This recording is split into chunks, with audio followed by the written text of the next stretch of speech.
The story begins in Johannesburg, a city in South Africa, where crime and hooliganism had increased dramatically. More than 300 murders were taking place here every day. The air smelled of gunpowder, and the streets were filled with robbers, drug dealers, and weapons.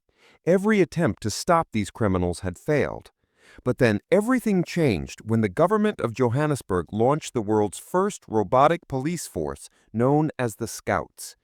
These AI robots made of titanium metal were not only intelligent, but also so powerful that bullets had no effect on them.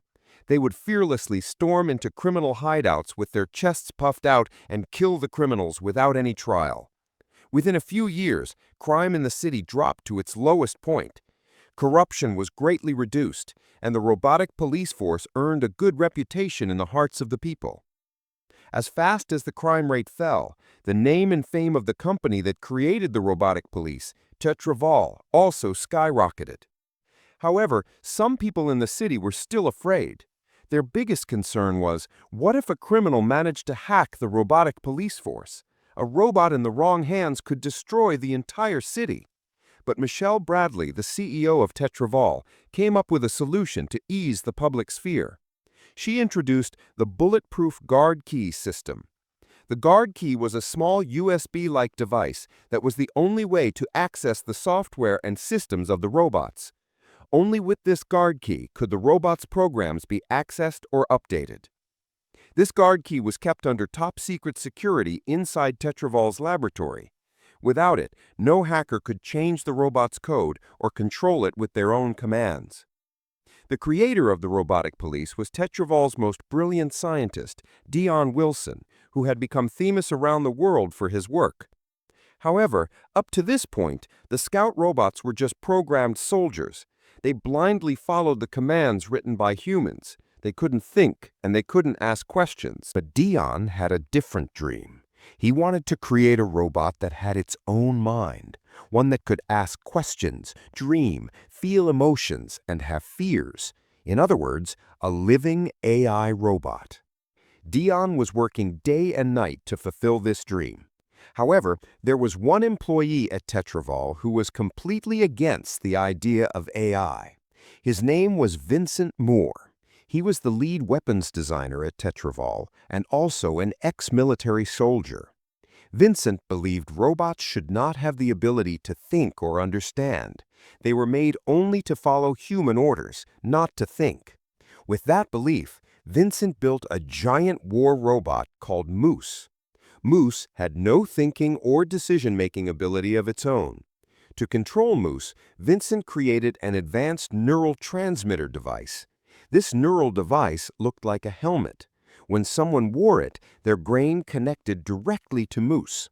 Whatever the person thought, Moose would do. But so far, the police had no need for Moose because the Scout robots already in the city were enough to keep criminals in check. Every country now wanted to have such an unstoppable force that could wipe out crime from its roots. But no matter how strong the wall of law was, it was still impossible to stop crime completely. One day, a group of criminals was racing through the city streets, breaking traffic laws. It was a gang smuggling drugs.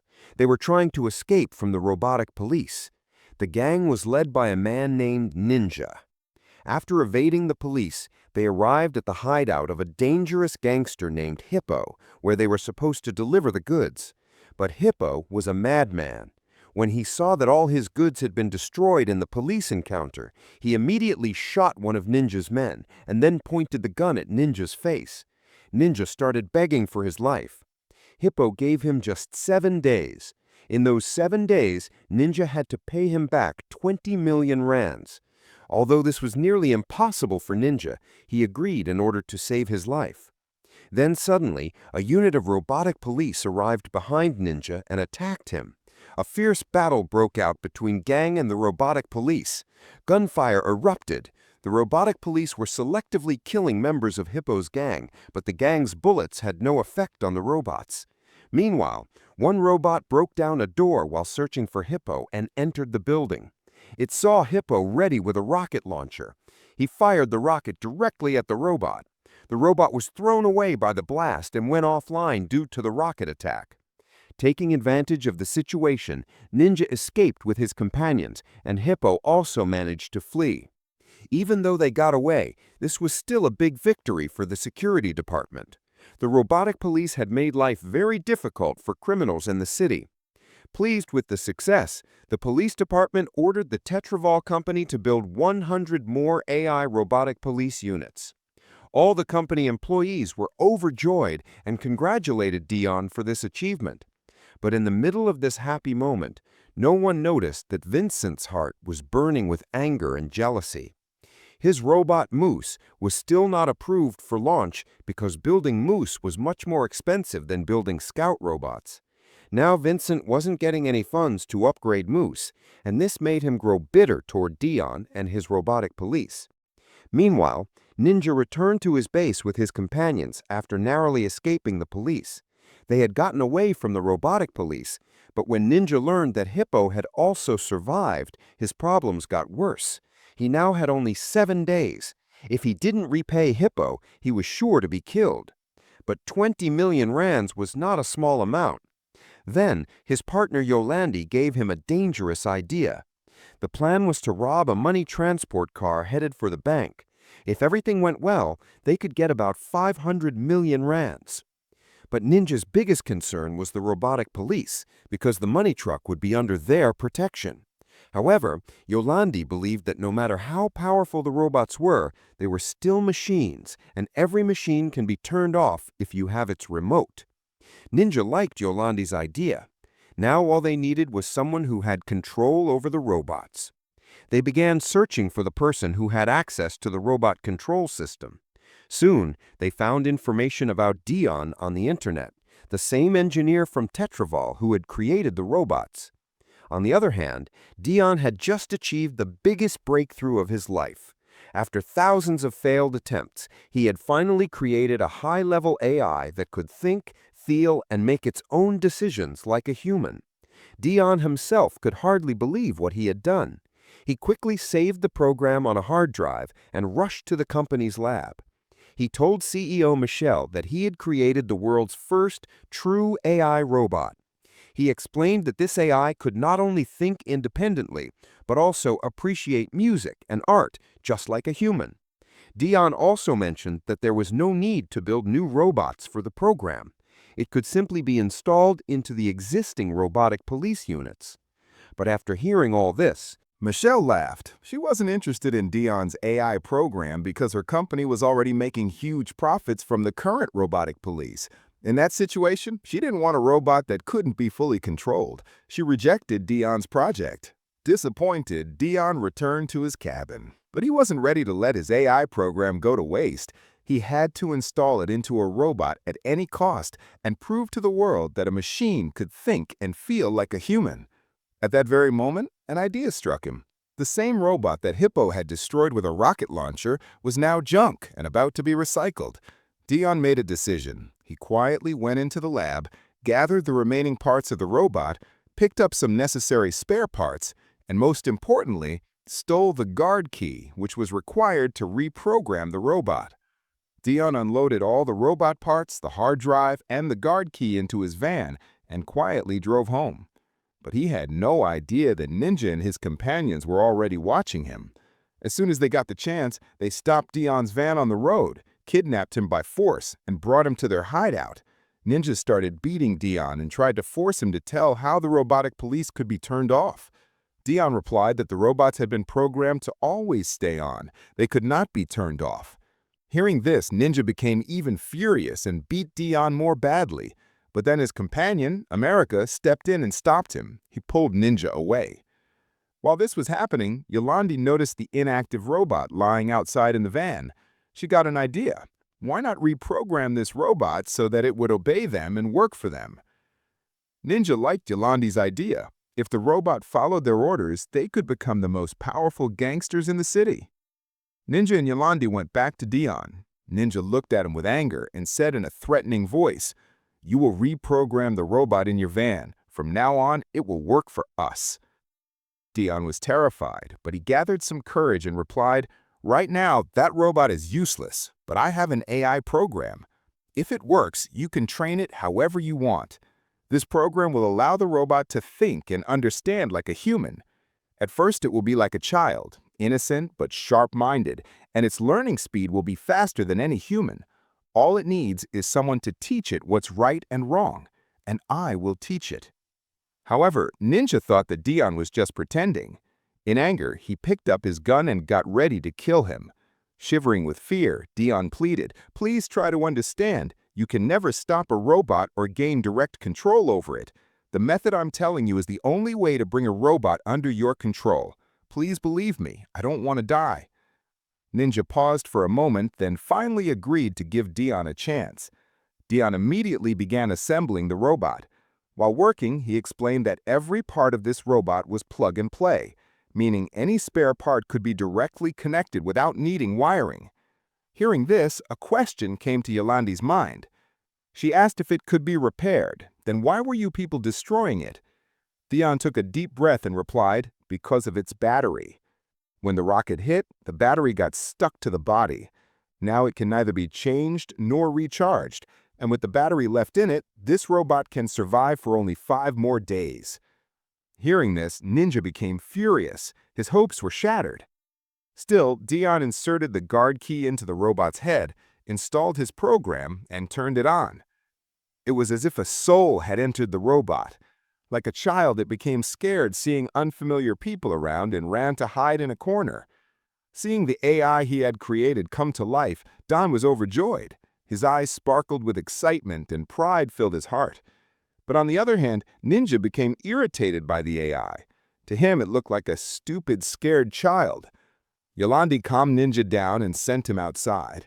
Then she slowly approached the robot, calling to it gently, like a mother calling her frightened child. But the AI was completely new and scared of everything. Every sound, every movement frightened him. He was extremely nervous. Then Dion brought him a small toy. As soon as the robot held the toy, it began playing with it like a human child. Slowly, the mood began to change. Don told him his name, and Yolandi also smiled and said, "I'm Yolandi." Then lovingly, she named the robot Chappie. But Ninja lost his patience again. He angrily began pushing Dion out.